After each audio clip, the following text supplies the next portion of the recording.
Hi అందరికి నమస్కారం. Welcome to our channel. నేను మీ పూజిత. ఇప్పుడే సామాన్ అయితే తీసుకొచ్చాం రేపు అన్నప్రాసన్న కోసం. అయితే అందుకోసం అని చెప్పేసి పూజా సామాగ్రి కూడా తీసుకొచ్చినాము. అందుకు కావాల్సిన పూజా సామాగ్రి అయితే నేను స్క్రీన్ పైన ఇస్తాను. నాకు పంతులు గారు పెట్టింది అయితే నేను మీకు షేర్ చేస్తాను, చూడండి. ఒకవేళ మీకు యూజ్ అవుతుందేమో అని చెప్తున్నాను. అండ్ ఇంకో విషయం ఏంటి అంటే, మీకు చాలా మందికి డౌట్ ఉంటది, అన్నప్రాసన్న ఎన్ని నెలలకు ఇవ్వాలి, ఏ రోజుతో ఇవ్వాలని. చాలా మందికి వచ్చే డౌట్ ఏంటి అంటే 6 నెల 6 రోజులకా లేదా 6 నెల పడ్డాక 6 రోజులకా అనేది చాలా మందికి డౌట్ ఉంటది. 6 నెల పడ్డాక 6 నెల పడిన రోజు నుండి 6 రోజు అన్నమాట. అదే 6 నెల పడిన రోజు పక్కకు పెట్టేస్తే తర్వాత 5 రోజులే ఉంటాయి. అదే దాంతో కలుపుకొని 6 రోజులు. అది గుర్తుపెట్టుకోండి. చాలా మందికి ఇది కన్ఫ్యూజ్ అవుతూ ఉంటది. సో అందుకోసం అని చెప్తున్నాను. మా పాపకైతే 22nd కి 6 మంత్స్ పడతాయి. సో ఆ 6 మంత్స్ పడ్డ రోజు నుండి స్టార్ట్ చేస్తే 6th డేకి అన్నమాట. ఒకవేళ అది పక్కకు పెట్టేసి నెక్స్ట్ డే నుండి స్టార్ట్ చేస్తే 5 days కి అనేది గుర్తుపెట్టుకోండి. చాలా మందికి ఉండే డౌట్ అని చెప్తున్నాను. ఇప్పుడైతే ఈ సామాన్ అంతా కూడా నేను లోపల సర్దేసుకుంటాను. ఇప్పుడు నైట్ అయింది, రేపు మార్నింగ్ అన్నప్రాసన్న. సో ఇవన్నీ కూడా తీసుకెళ్లి లోపల సదిరేసుకుంటాను. ఎప్పుడైనా కూడా పిల్లలు ఉన్నప్పుడు మనం ఇలాంటి చిన్న చిన్న ఫంక్షన్స్ చేయాలనుకున్నప్పుడు ఇవన్నీ కూడా నైటే ప్రిపేర్ చేసుకొని పెట్టుకోవాలి ఏదైనా కూడా. ఎందుకంటే మార్నింగ్ అసలు టైం సరిపోదు. మనం పరిగెట్టడం కాదు, టైం పరిగెడుతుంటది అప్పుడు అనేది గుర్తుపెట్టుకొని నైటే అన్ని సిద్ధం చేసి పెట్టుకోండి. ఇప్పుడైతే ఇవన్నీ తీసి లోపల పెట్టేద్దాం. నేనైతే ఆ రోజు నైట్ అన్నీ కూడా సిద్ధం చేసి పెట్టేశాను. నెక్స్ట్ డే మార్నింగ్ అన్నమాట మా పాప అయితే ఇలా రెడీ అయింది. యాక్చువల్గా ఏ చిన్న ఫంక్షన్ ఉన్నా కూడా మన ఇల్లు అయితే ఇల్లులా ఉండదు. ఎందుకంటే మనం అంతా హడావిడిగా ఉంటాం కాబట్టి ఆ హడావిడిలో ఆగమాగం ఉంటుంది ఇల్లు అయితే. కాబట్టి కొంచెం అడ్జస్ట్ చేసుకోండి. అంటే నీట్గా ఉండదు ఎప్పుడైనా చిన్న చిన్న ఫంక్షన్స్ అయినప్పుడు. ఎంత మనం తూడ్చినా ఎంత ఏం చేసినా కూడా చెత్త చెత్త చేస్తూనే ఉంటారు. ఇంకా పిల్లలు ఉన్నప్పుడు అయితే ఇంకా చెత్త ఎక్కువ అవుతుంది. సో దాన్ని ఊకే ఊడ్చిందే ఊడవకండి. మేమైతే ఇప్పుడు టెంపుల్కి వెళ్ళడానికి అయితే రెడీ అయినాం. ఇప్పుడైతే టెంపుల్కి వెళ్తున్నాం అన్నమాట. దగ్గరలోనే ఉంటుంది, జనగాంలో దుర్గమ్మ టెంపుల్కి అయితే వెళ్తున్నాము.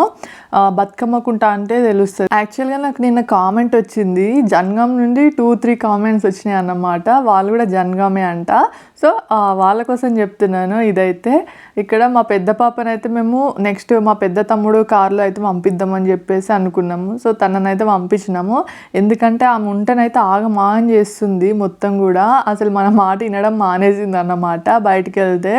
అంటే చిన్నపిల్లలు అట్లనే ఉంటారు ఎప్పుడైనా కూడా, ఇక తప్పదు, భరించాలి. ఈ జనరేషన్లో ఇంకా ఎక్కువ వాళ్ళైతే అల్లరి. ఇక్కడ మా చిన్న పాప అయితే అసలుకి బయటికి వెళ్ళకపోయేసరికి తనకు అలవాటు కాలేదు, ఫుల్ ఏడ్చింది.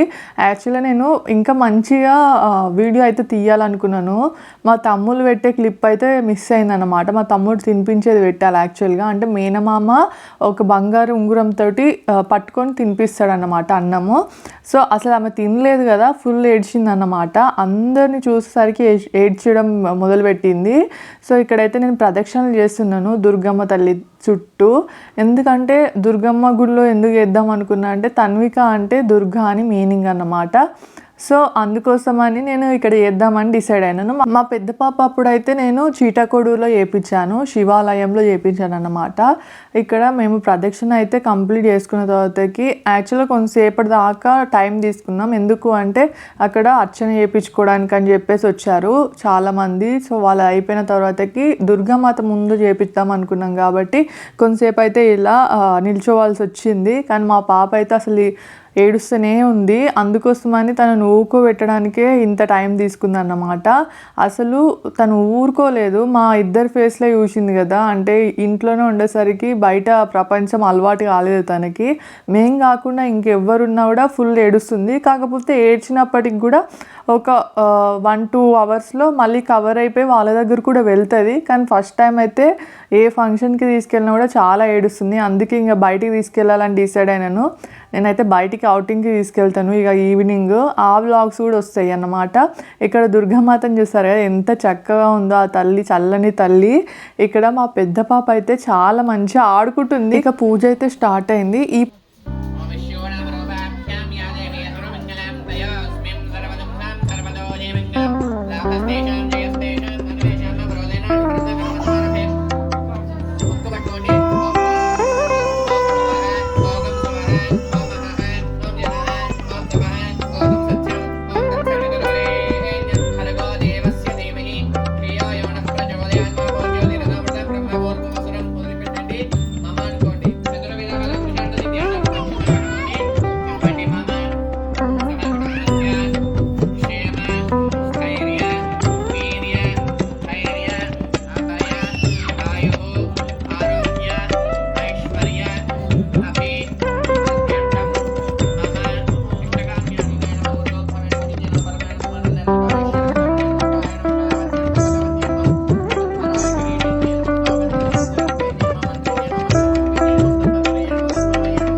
మహాకాయ కోటి సూర్య సమప్రభ నిర్విఘ్నం కురు మే దేవ మమ సర్వకార్యేషు సర్వదా.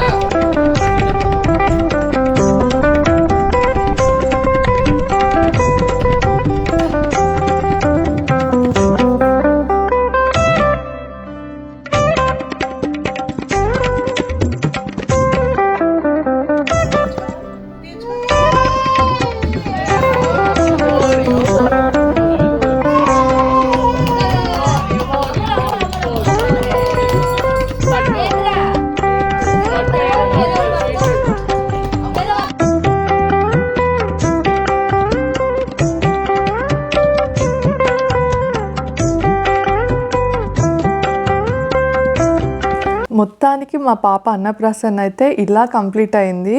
మా పాప బుక్ పెన్ అయితే పట్టుకుందన్నమాట. నేను సింపుల్గా ఇలా చిన్న వేసాను, అంటే అన్నీ పెట్టలేదు. ఇక్కడ మా పాపనైతే దుర్గమ్మ దగ్గర ఇట్లా పెట్టియమని చెప్పేసి అయ్యగారికి చెప్పాం. సో తనైతే తీసుకెళ్ళి పెట్టించారు. మా పాప అయితే అక్కడైతే మంచిగానే ఉంది, కానీ వెళ్ళినప్పటి నుండి ఏడుస్తూనే ఉంది ఎవరైనా కొత్త వాళ్ళని చూసి. మార్నింగ్ టెంపుల్కి వచ్చేసరికి అయితే మాకు 11 o'clock అయింది. యాక్చువల్గా నేనైతే వంట చేసి వచ్చాను. నేను మార్నింగ్ 7:30కి స్టార్ట్ చేస్తే 10:30 వరకు అయిపోయింది వంట చేయడము. సో ఎప్పుడైనా కూడా మనం బయటికి వెళ్ళినప్పుడు ఇలాంటి చిన్న చిన్న ఫంక్షన్స్, అంటే చిన్న ఫంక్షనే కదా ఇది, నాకు బయట ఏదైనా పని ఉంటే ఖచ్చితంగా ముందే వంట చేసుకొని వెళ్తాను. ఎందుకంటే మనం వచ్చే వరకు మన ఇంట్లో ఉన్న వాళ్ళైనా, లేదా మనం వెళ్ళి వచ్చేసరికి అలసిపోతాము, మనతో వచ్చిన వాళ్ళైనా కూడా వంట అయితే చేసి వెళ్ళడం వల్ల మనం వచ్చిన తర్వాత అలసట అనేది ఉండదు. మేము 11 o'clock వస్తే 1:30 అయింది మేము ఇంటికి వెళ్ళేసరికి. దుర్గమ్మ టెంపుల్ పక్కకే ఎల్లమ్మ తల్లి టెంపుల్ కూడా ఉంటుంది. సో అక్కడ కూడా దర్శనం చేసుకుని. వ్లాగ్ ఎలా అనిపించింది కామెంట్ చేయండి, నచ్చితే లైక్ చేయండి, ప్లీజ్ సబ్స్క్రైబ్ అవర్ ఛానల్.